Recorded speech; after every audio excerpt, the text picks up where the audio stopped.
Ioniq 5 ex Hyundai 45 EV, donc qui se montre dans plusieurs photos là. Après le concept 45 EV présenté au dernier dans tous les sens du terme salon de Francfort, Hyundai peaufine le développement du modèle qui en dérivera la Ioniq 5.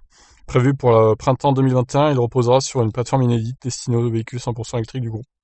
Alors on rappelle que Hyundai va créer une marque pour les voitures électriques qui se nommera Ioniq du coup, en référence à la Hyundai Ioniq que vous connaissez tous très bien. Du coup, tous les modèles électriques de Hyundai s'appelleront Ioniq à partir de 2021 ou 2022 du coup. C'est ça l'idée. Donc de nouvelles photos espions de la future Ioniq 5, la nouvelle marque de Hyundai, laissent apparaître que le modèle pourrait disposer de panneaux solaires sur le toit. D'autres véhicules comme la Toyota Prius en 2009 ou encore la Hyundai Sonata depuis 2019 ont expérimenté ce genre d'équipement, avec un usage totalement différent dans les deux cas. La première s'en servait pour alimenter les équipements de bord de la batterie 12 volts du coup, quand la seconde utilisait cette technologie pour recharger également sa batterie. Sur cette Ioniq 5 100% électrique, cet élément servira-t-il à compléter une partie de la batterie ou à alimenter les équipements de bord? Alors, ça serait bien que ça recharge la batterie aussi, pour le coup. Je trouve qu'il y a beaucoup de panneaux solaires pour alimenter seulement la batterie 12 volts. Je pense que ça alimenterait une partie de la batterie aussi, j'espère du moins. Hyundai vient d'annoncer le lancement d'une toute nouvelle marque, donc ça c'est du coup ce qu'on sait déjà, hein. Donc il y aura un nouvel écran à l'intérieur avec un double écran, visiblement. Un peu un style genre 70, c'est comme la Honda E, peut-être un peu basé sur du néo-rétro, comme a fait Honda donc avec la Honda E. Alors l'IGMP, donc une base technique destinée aux véhicules 100% électriques à venir, qui sera entraînée par la Ioniq 5, ok. Par ailleurs, cette plateforme sera capable d'intégrer un électromoteur aussi bien sur l'essieu arrière que sur l'essieu avant. 0 à 80% en 15 minutes, du coup, selon les informations d'AutoSangle, un groupe allemand sur Facebook,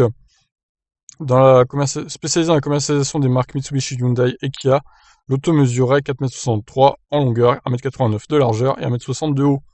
Empattement de 3 mètres du coup, suffisant pour accueillir les passagers dans un bel espace habitable. Côté technologie, la plateforme IMGP plutôt, est compatible avec les systèmes de recharge en 800 volts, comme la Porsche Taycan, ce qui permet de récupérer 80% de la charge en 15 minutes sur une bande délivrant du 200 kW. Deux capacités de batterie seront proposées, 58 ou 73 kWh, permettant d'atteindre respectivement 350 et 450 km environ. Alors c'est un peu décevant d'ailleurs l'autonomie avec 73 kWh, sachant que le Kona à 64 kWh il fait déjà les 450. Donc là il y a 9 kWh de plus et il ferait que 450.